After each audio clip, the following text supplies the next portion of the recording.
for the next procedure I'm going to perform or demonstrate is the vaginal irrigation. Vaginal irrigation is a procedure in which prescribed solution is introduced into the vagina. So the purpose of this is to clean the vaginal canal and to remove excess discharges and to remove infectious material and to relieve vaginal irritation. So before that, you should check the order of the doctor if your patient is for vaginal irrigation. And then after that, you gather all the equipments needed. Like I have here the basin. Assuming this is my basin and the gloves. I have here the gloves and the towel to clean the perineal area. And I have here the gauze, the lubricating gel, and I have here the irrigating solution. So the irrigating solution is, it depends on the order of the doctor if what kind of solution here that he will use to the patient. So the other is using warm water, lukewarm water only, and the other is mixed with vinegar. So remember that in every procedure, you should, before touching the patient, you should wash your hands, and when entering the patient room, you should introduce yourself and you greet the patient. And good morning. So, ma'am, it's time for you to have the vaginal irrigation. It will help you to clean your vaginal canal, okay? So, let's proceed to the next. So, before that, you should wear the gloves. So, wear gloves.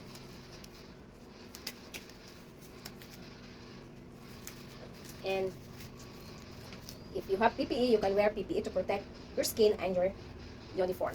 So, and then, place a blue sheet or other pads to the patient. So, sir, can you please, ma'am, can you please sakagamay? Okay, you should place underpads to, if there is any spill out liquid, so it protects the bleedings of the patients. Then, after that, expose the area, and then, before you insert the irrigation, so clean first the perineal of the patient. So by using wipes, or I have here my gauze with wet gauze. So I clean the area of the patient, clean the area. Then after that, so check the perineal, the vulva of the patient, if there is any discharges, or if there is any color of the area, the private area of the patient. So since this is the private part of the patient, so always remember that provide privacy of the patient. So after that, let's proceed. Then apply a betadine to disinfect the area. Betadine to disinfect the area. Then discard. Then and then here is the irrigation bag. So some are using a Dutch like that. Then kuan na siya, mura kato na siyang ipump lang, mura ana na siya, kung ipump lang manang squeeze na nila ang kuan. So since I have the irrigation tubing and the irrigation bag, so I use the irrigation bag to clean my patient vagina. So insert the nozzle. Do not forget to apply a gel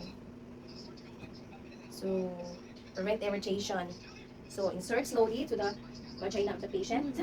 Insert to the vagina, insert slowly, and then for 3 to 4 inches, insert the nozzle to the vagina for 3 to 4 inches, or 7 cm.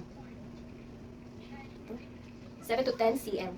Then on the irrigation. Then after that, so finished.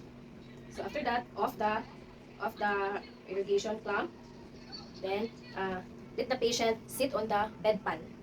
So sir, yan. Can you lingkod ni. Lingkod. Position the patient to the bedpan, sitting to the bedpan. Lingkod ni. Then wait until all the discharges will be spilled out. So wait for how many minutes?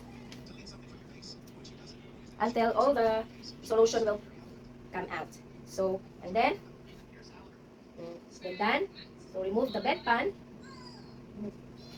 So check the discharges if there is any discoloration of the discharges. Okay, denote the color. Okay, then wipe the area, the perineal area of the patient.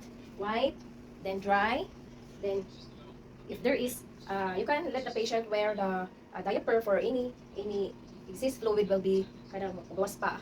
If mga kuan pila pa ka minutes na pa man ay manggawas. And after that, document all the procedure you have done to the patient, the time, what procedure, and the output.